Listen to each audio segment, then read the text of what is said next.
Bonjour à tous et bienvenue sur ma chaîne. Aujourd'hui, je vous présente Patricia Chang, avec qui je vais faire l'interview. Patricia est une ostéopathe diplômée de l'École supérieure de l'ostéopathie. Ainsi, elle est diplômée d'un Master STAPS. Elle est la cofondatrice du programme de remise en forme Healthy Body Program. Bonjour Patricia et bienvenue. Bonjour, merci de m'accueillir aujourd'hui. Merci à toi et merci d'avoir accepté mon invitation à participer à cette interview. J'ai préparé quelques questions à toi, mais avant tout, est-ce que tu peux te présenter et expliquer un petit peu plus ce que tu fais? Mhm. Ok, alors du coup, je suis Patricia Chung, je suis ostéopathe. J'ai fait l'école, comme tu m'as dit, en 5 ans. Puis, j'ai décidé de faire un double cursus pour me spécialiser dans le sport. Et au terme de ce diplôme, j'ai décidé avec toi de me spécialiser dans la remise en forme et de créer Healthy Body Program pour aider les personnes qui sont débutants dans le sport et dans l'alimentation et qui souhaitent vraiment se maintenir physiquement et mentalement. Super. Et bon, je vais commencer à poser mes questions. Mhm. Ça m'intéresse énormément la médecine préventive et la médecine du mode de vie. En anglais, on dit lifestyle medicine. Et Mhm. j'ai l'impression que l'ostéopathie fait une partie de cette médecine. Est-ce que c'est vraiment l'ostéopathie peut prévenir certaines maladies ou les problèmes? Est-ce que c'est vraiment le cas? Alors, déjà, dans un premier temps, pour ceux qui ne savent pas ce qu'est l'ostéopathie, c'est une thérapie manuelle dont le but, c'est vraiment de comprendre comment fonctionne le corps de la personne qui vient nous voir. Donc, l'idée, c'est vraiment d'analyser ces différents systèmes. Donc, les systèmes, c'est les muscles, l'articulation, le système digestif, cardiaque, nerveux, etc. Donc, on évalue l'ensemble de ces systèmes et on essaie de comprendre comment fonctionne le corps de la personne qui vient nous voir. À partir de là, on peut expliquer pourquoi est-ce que cette personne a ces douleurs. Et si elle n'a pas de douleur, on peut même expliquer les douleurs qu'elle pourrait avoir dans le futur. Et c'est en ça qu'on appelle une médecine préventive. Qu'est-ce que je voulais dire? Ah oui, par contre, euh, l'ostéopathie ne peut pas traiter et enlever les pathologies organiques. C'est-à-dire que si il y a une lésion, donc une vraie atteinte au niveau du corps, ça, on ne pourra pas l'enlever. Par contre, on pourra agir sur les autres douleurs environnantes qui peuvent se créer au fil du temps. Voilà. Mhm. Ok. Et quand peut-on consulter l'ostéopathe? Alors, il y a plein de raisons pour lesquelles on peut voir un ostéopathe. Déjà, comme je l'ai dit, dans un premier temps, on peut le voir en prévention. Donc, même si on n'a pas de douleur, on peut faire un premier bilan. Et suite à cette séance, il y a plein de patients qui se rendent compte que finalement, ils étaient très crispés, très tendus et qu'après cette séance de prévention, ils retrouvent vraiment une bonne amplitude de mouvement. Après, il y a plein d'autres indications. Donc, par exemple, donc des douleurs, donc lombalgie, des torticolis, des douleurs au niveau de l'épaule, des troubles digestifs, par exemple. Euh, Après, il y a plein d'autres types de personnes. Par exemple, les femmes enceintes peuvent venir pour préparer l'accouchement ou pour avoir une grossesse plus agréable. Chez le nourrisson, voilà, qui par exemple est né avec des forceps ou a eu une arrivée dans le monde assez difficile. Donc là, ce serait intéressant d'aller voir du coup l'ostéopathe pour l'aider dans son développement psychomoteur. Mhm. Et puis voilà, après, il y a vraiment plein de personnes, pour les personnes handicapées, etc. On peut vraiment aider et faire beaucoup de choses. Mhm. Et tu as dit qu'on peut traiter aussi avec l'ostéopathie des troubles digestifs, c'est-à-dire que même Mhm. des reflux gastriques, des constipations, des ballonnements, ça on peut traiter avec l'ostéopathie. Alors, oui. Alors, les troubles digestifs, c'est assez particulier parce qu'il y a vraiment plein de facteurs qui peuvent être liés à ça. Nous, Mhm. en ostéopathie, on aura une belle action quand les facteurs sont mécaniques. Donc, par exemple, un ligament qui tire trop ou une origine qui peut être nerveuse. Là, on pourra vraiment avoir une belle action et soulager du coup les patients. Par contre, voilà, si c'est des facteurs d'origine alimentaire, donc parce que la personne s'alimente mal, bien sûr, là, on va euh, réorienter. Et ce qui est bien durant la séance d'ostéopathie, c'est que nous, on fait vraiment un bilan, on pose Mhm. plein de questions pour essayer de comprendre les différents facteurs qui peuvent intervenir dans ces manifestations digestives. Et si on voit qu'il y a des raisons qui sont de l'ordre de la diététicienne ou de la nutritionniste, bah là, on va réorienter. Mais du coup, nous, on agira sur les troubles d'origine mécanique et nerveuse. Je pense que c'est parfait pour la personne qui a des problèmes digestifs, travailler avec soit une nutritionniste ou une diététicienne. Pour l'ostéopathe, c'est un traitement complexe, c'est très bien. Et complémentaire, oui. Et très complet. Ouais. Et j'ai une question aussi. Pourquoi l'ostéopathe fait craquer et est-ce que ça peut faire mal? Ça, c'est la fameuse question que tout le monde pose. Alors déjà, le craquement, les techniques de cracking sont vraiment une infime partie de toutes les techniques qu'un ostéopathe peut utiliser pour traiter quelqu'un. Donc, pas de panique, on ne fait pas craquer dans tous les sens pendant 45 minutes. Ensuite, dans un second temps, le craquement que vous entendez, c'est pas l'os qui éclate voilà, c'est juste une bulle de gaz que l'on enlève lors de la manipulation, par exemple, des vertèbres. Donc, c'est pas censé faire mal. Et l'idée, en fait, c'est que par la manipulation des vertèbres ou de toute autre articulation, ça va permettre de relâcher les tissus. Ça va permettre en fait d'envoyer un message nerveux au niveau du cerveau finalement pour vraiment indiquer qu'il peut se calmer au niveau de la douleur. C'est pour ça qu'on fait des manipulations vertébrales où il y a des craquements. C'est pour tous ces aspects-là, pour que le tissu se relâche, pour que la sensibilisation à la douleur diminue et pour éprouver du coup du soulagement. Mais c'est pas censé faire mal. À la limite, au moment où on manipule, ça peut être un peu gênant, mais c'est vraiment pas censé être douloureux. Ok, et tu as dit que c'est les gaz qui sortent, c'est ça? Ouais. En gros, au moment où on manipule et que du coup on fait l'impact, ce qu'on entend, le petit craquement, c'est juste une bulle de gaz qui finalement s'échappe, qu'on enlève en fait. Et c'est à cause de quoi on peut avoir ces boules de gaz? Ou c'est naturel? En fait, ça c'est vraiment au moment où on est en train de la manipuler en fait, pardon, ça bouge un peu. C'est au moment où en fait la vertèbre va tourner et là c'est ce phénomène-là qui va créer cette boule de gaz. Ok. Voilà. Ok. C'est assez technique. Merci beaucoup pour cette explication. C'est très, très intéressant. Je t'en prie. Et j'ai aussi une question assez personnelle.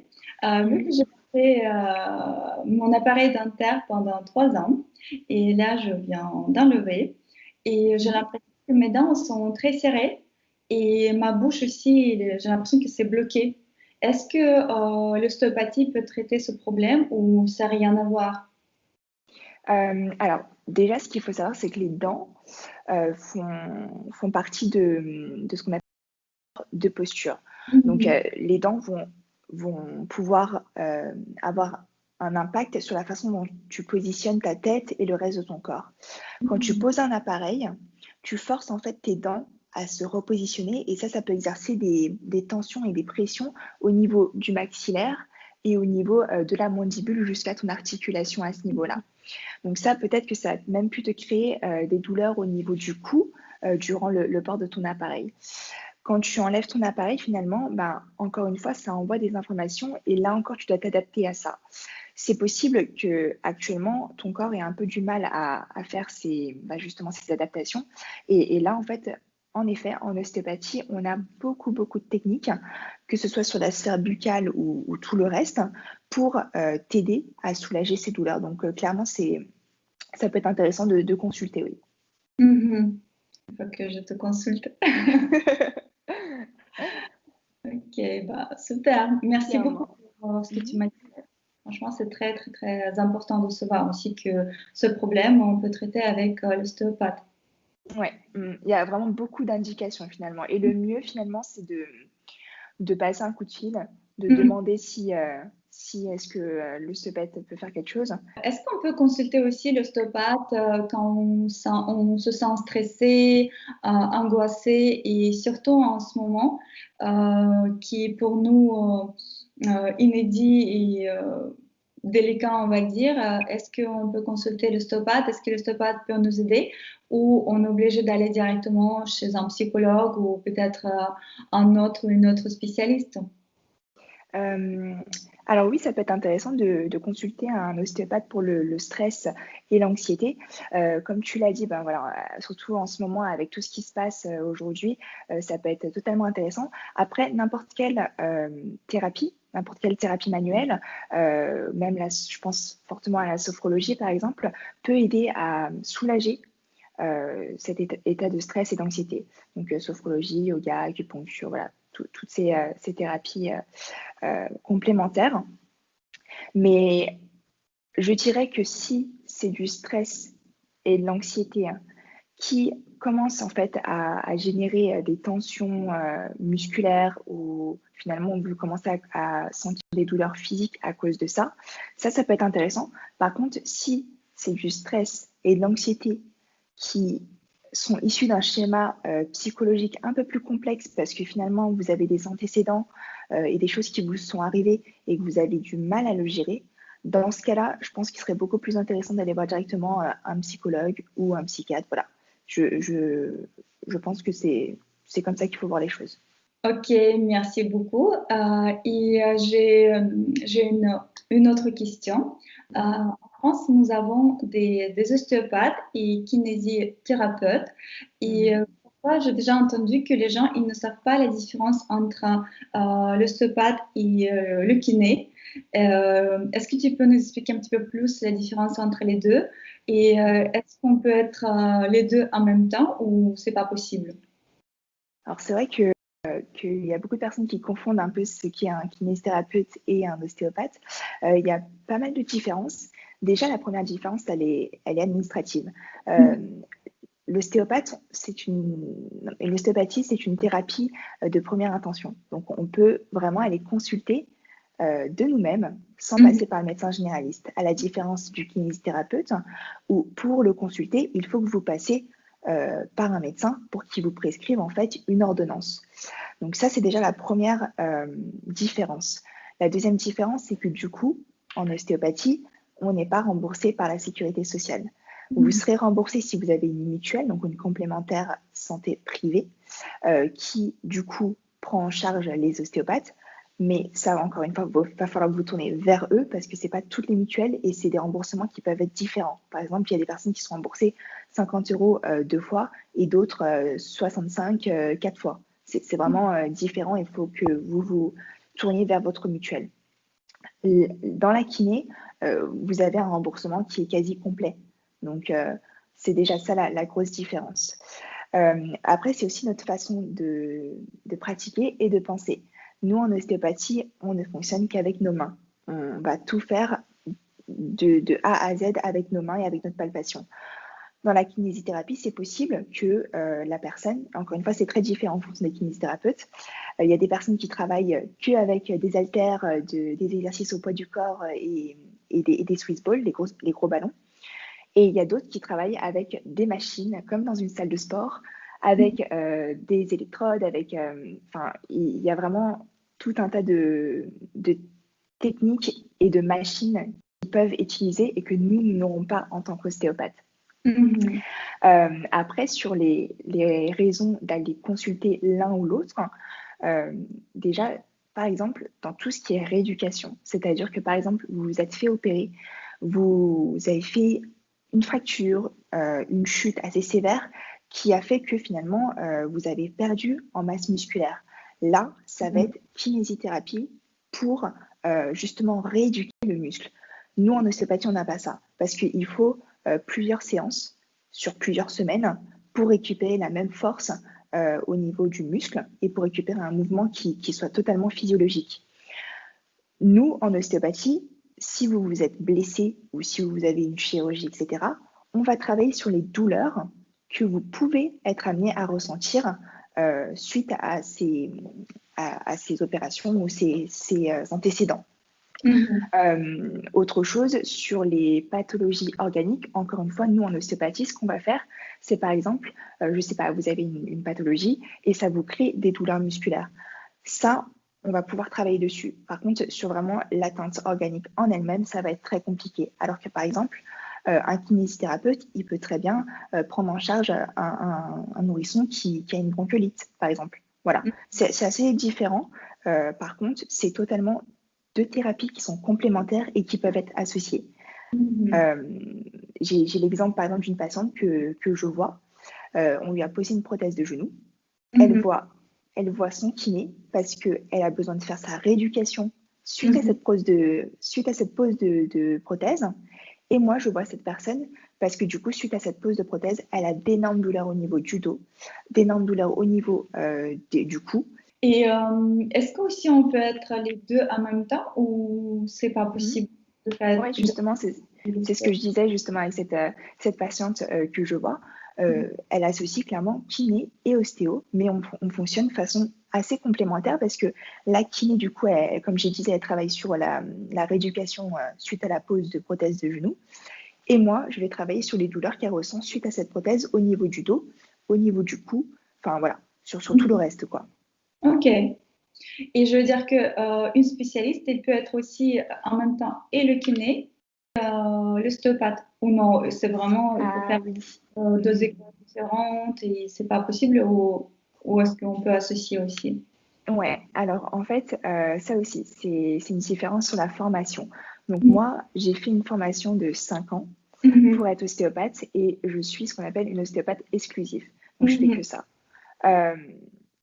Alors que, en fait, les kinés, les médecins, sages-femmes, infirmières, etc., suite à leur parcours, peuvent décider de se spécialiser en ostéopathie par une formation complémentaire. Donc il me semble que c'est 2 ans ou 3 ans. Donc, ils peuvent faire cette formation-là et ensuite avoir le titre de kiné-ostéo ou infirmière ostéo, enfin sage-femme ostéo, médecin ostéo. Voilà. Par contre, moi, c'est pas possible. Après mes 5 ans de formation, je ne pourrais pas me spécialiser pour être kiné ou infirmière, etc. Ouais. C'est vrai qu'il y a une différence dans l'étude et la formation. Ah, c'est hyper intéressant ce que tu as dit. Je ne savais pas. Ok. Et je passe à ma dernière question. Comme tu sais, je m'intéresse énormément à la psychosomatique et aux mémoires du corps. Et l'ostéopathie a cette vision sur la santé globale. Et j'ai déjà entendu que pendant une séance d'ostéopathie, on fait une partie problématique et on peut relier une émotion ou une histoire et qu'ensuite la personne, cette personne peut verbaliser son problème de la manière consciente. Ça veut dire que l'ostéopathie traite vraiment, elle ne se lâche pas juste comment dire, les conséquences, mais elle vraiment va en profondeur pour éradiquer les origines de problèmes. Est-ce que c'est vraiment le travail profond comme ça? Ouais.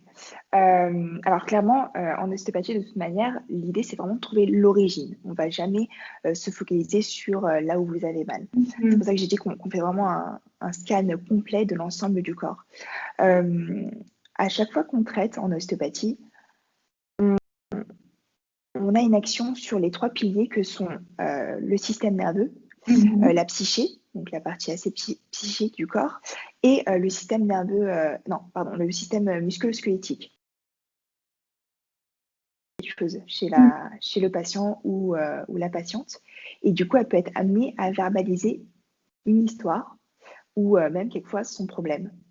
Et nous, ça va nous aider parce qu'à partir de ce moment-là, on va essayer de replacer ce qui vient d'être évoqué dans la compréhension du schéma corporel de la patiente ou du patient. Et qu'est-ce que je voulais dire? Et du coup, voilà, si on comprend qu'en fait, le problème qu'a manifesté la personne est d'origine psychique, là, par contre, notre travail s'arrête là. C'est-à-dire qu'on va la réorienter vers un psychologue ou un psychiatre. Si par contre, il y a une origine et mécanique ou autre et psychique, nous, on va faire notre partie, donc la partie mécanique, et après, on va réorienter. Donc oui, l'idée, c'est vraiment, comme tu l'as dit, de trouver l'origine. Oui, c'est possible qu'elle exprime finalement un problème qui est finalement intérieur. Et puis, à partir de là, on fait le bilan et on traite ce qu'on a à traiter et on réoriente. Waouh, c'est un travail complet, profond. Ouais, Wow, c'est vraiment l'idée. Hein. C'est vraiment l'idée. trop bien. J'adore l'ostéopathie. Et j'ai déjà consulté Patricia et ça m'a beaucoup, beaucoup aidé. Ça m'a beaucoup Yes, plu et je me suis sentie très, très, très bien après. merci. Et merci à toi, Patricia. Merci pour toutes tes réponses, pour toutes tes explications. Nous avons tous, je pense, approfondi nos connaissances en ostéopathie. C'était très enrichissant. Même pour moi, c'était vraiment très complet, je trouve. Voilà, merci à toi et merci pour ton temps. Merci beaucoup, ça m'a fait trop plaisir de répondre à toutes tes questions et j'espère que vous avez appris tout plein de choses sur l'ostéopathie. Sûrement. Merci beaucoup encore une fois et merci à vous tous et à bientôt dans mes prochaines vidéos. Ciao, ciao! Bye bye!